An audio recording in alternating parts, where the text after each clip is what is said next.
Music from Morgan Monk. Make sure that you look her up on Facebook and purchase her music. I think she's on iTunes. You also make sure you support her music as a local young gospel artist. Just don't get it in the section next to the pickles.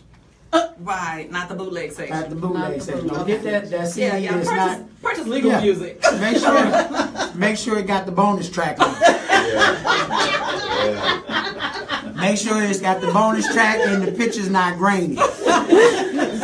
For real CD. Yeah. For real CD. All right, everybody. Make sure it's not wrapped in saran wrap.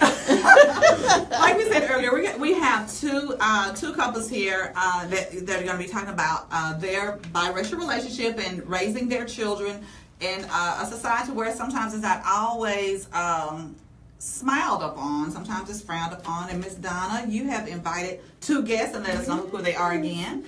Greg Falcon and Angelique. You said your name is Greg? You told me Raul.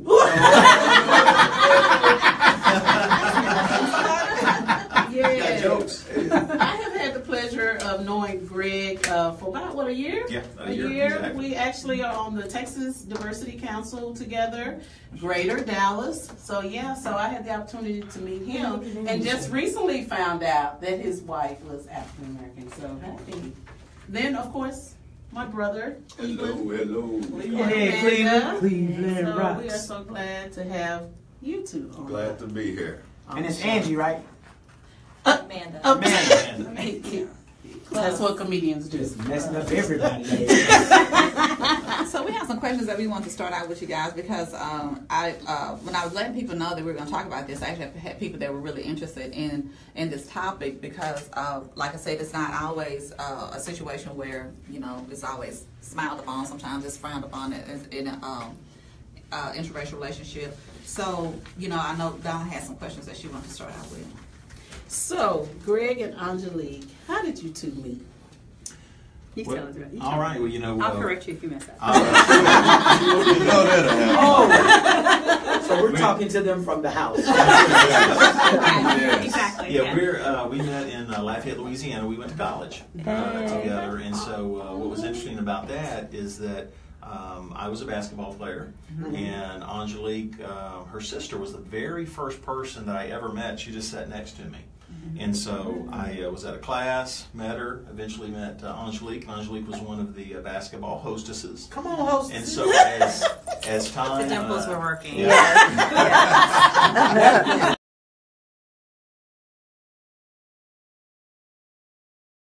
As a basketball player, you're like, let me ask you. She didn't understand. Yes, because you expected me to say yes. Because everybody said yes. He was, I'm sorry, he was like the big man on campus. Everybody knew him. And I was just not about that life. I was like, no, I'm going to tell you no.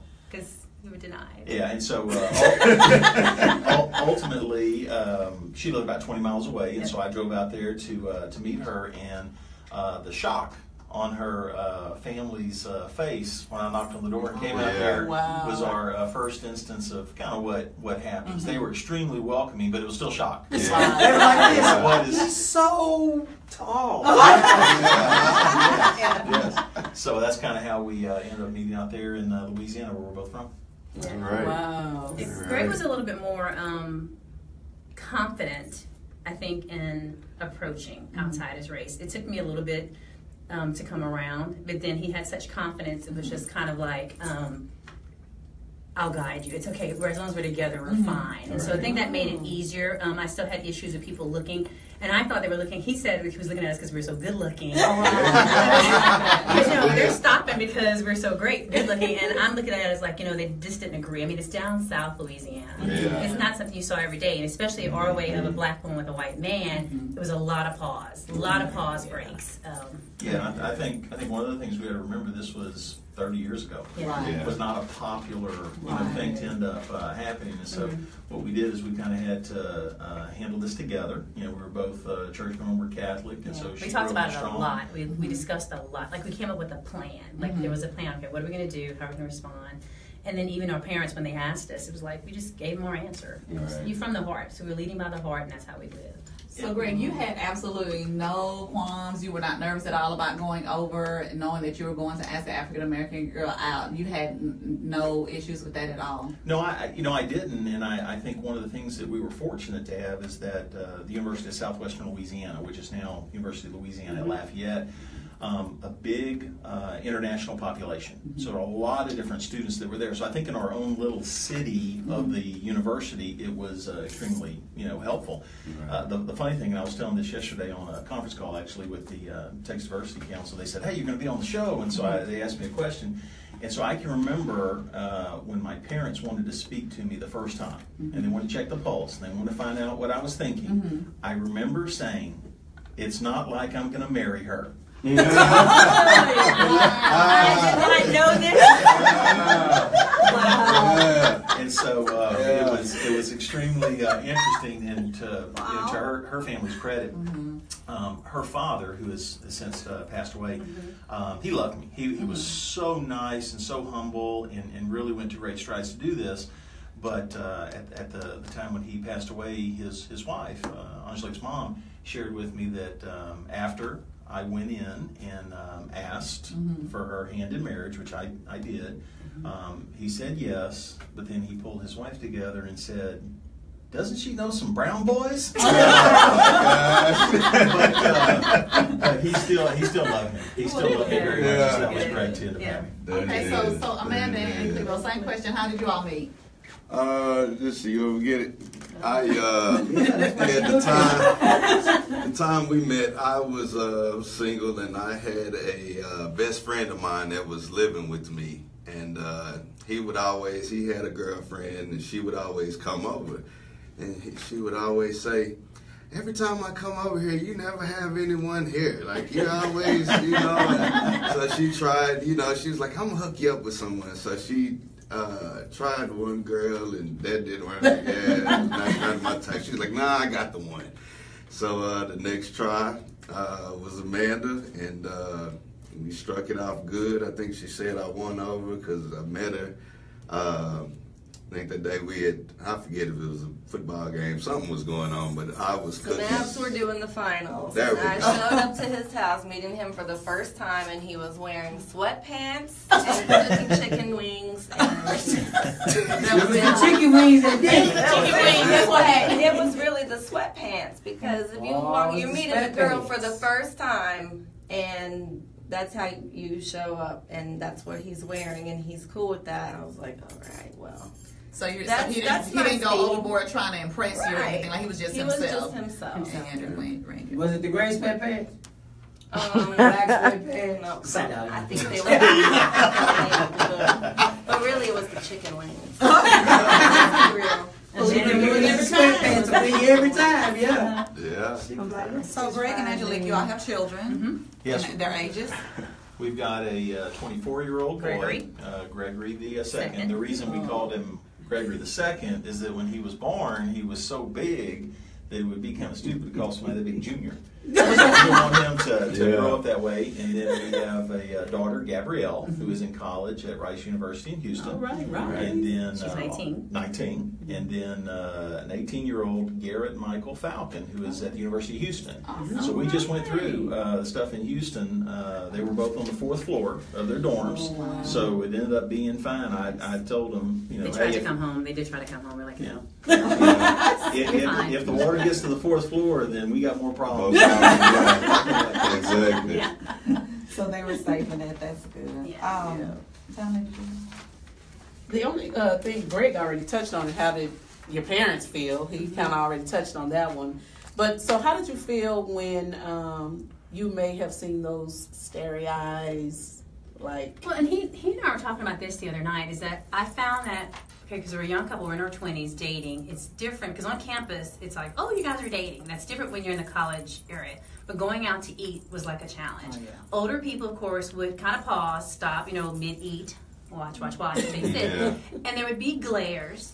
And then once I got pregnant, there were still glares. And then when the baby comes, it's like, oh, how cute. So the stares then turn, not necessarily admiration, but it was like, oh, okay, well, look how cute. So it's kind of like children fix things for a moment Yeah. or make it softer. I'm not Yeah. quite sure what that process is. And even then, we waited 4 years to have Gregory because we wanted to have that conversation of, we need to be ready as parents. How do we handle this? He being white, I'm black. We know where we are. Like, we know our own confidence. But then when you have this child now added to this world, how do we raise him or her at the time, not knowing, to be themselves? And we call them the Falcons. You have to be the Falcon. Do you? And we had to come up with that as a young couple. And I think our parents helped a lot. Like, even coming along with his family, there were times when he would come back home, tell me things, and I have to go to my mom and dad, and they're like, Angelique, don't respond. You have to be better than that. And that, I think, led in the way we raised our children. Like, you don't have to respond in such anger to every look, every glare. And so with that, I wanted to know, because y'all are adults now. Yes. Y'all face what you're going to face. You know how people feel. But how do you talk to your children about this? How do you let your children know, okay, so this is what you may encounter as a biracial child, and because they're not going to be as strong as you are. So how do you prepare them for that? Even though it's not going to stop what's going to happen, but how do you prepare them? Right. I give Angelique a lot of credit.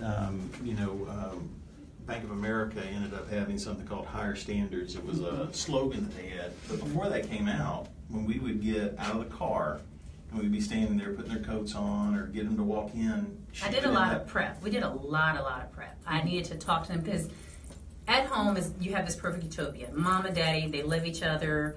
That's it. And then they had their grandparents. So they saw the white side of their family. They loved them no matter what. And I needed them to understand the Falcon side is going to love you no matter what, but that's your family. Right. When we go out in public, you're not going to get that same love. So I need them to understand from the very beginning, and based on their color and their coloring, is that the world will see you as a black person. So I need you to understand, no matter if you say, well, my daddy's white, you don't look it. Right. So that's not how you lead. You lead with your name and who you are first.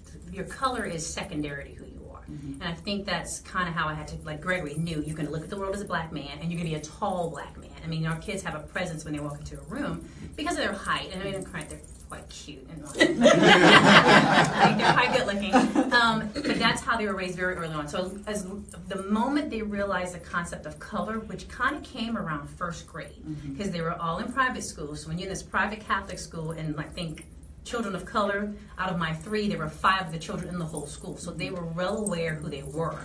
And we had to have that conversation. Sometime all the time, and sometime we would not let them know, and I don't know if you knew this, that a lot of times I would not let the parents know that he was white. I would be the face of the Falcon family.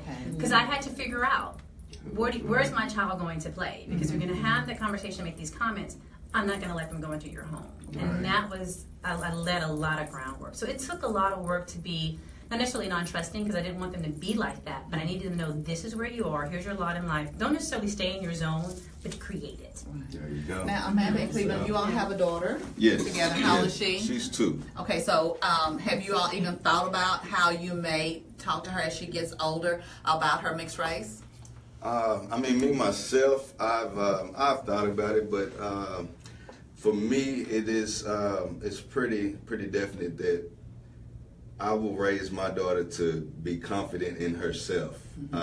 There is no way to predict or you can let the kids know, hey, this is what you will experience, but every person has to find their way in order to to get the idea that they want about themselves. If I feel that if we teach them to be confident in yourself, don't let anyone tear you down. You're gonna get, no matter who you are, what color you are, what race, religion, body shape.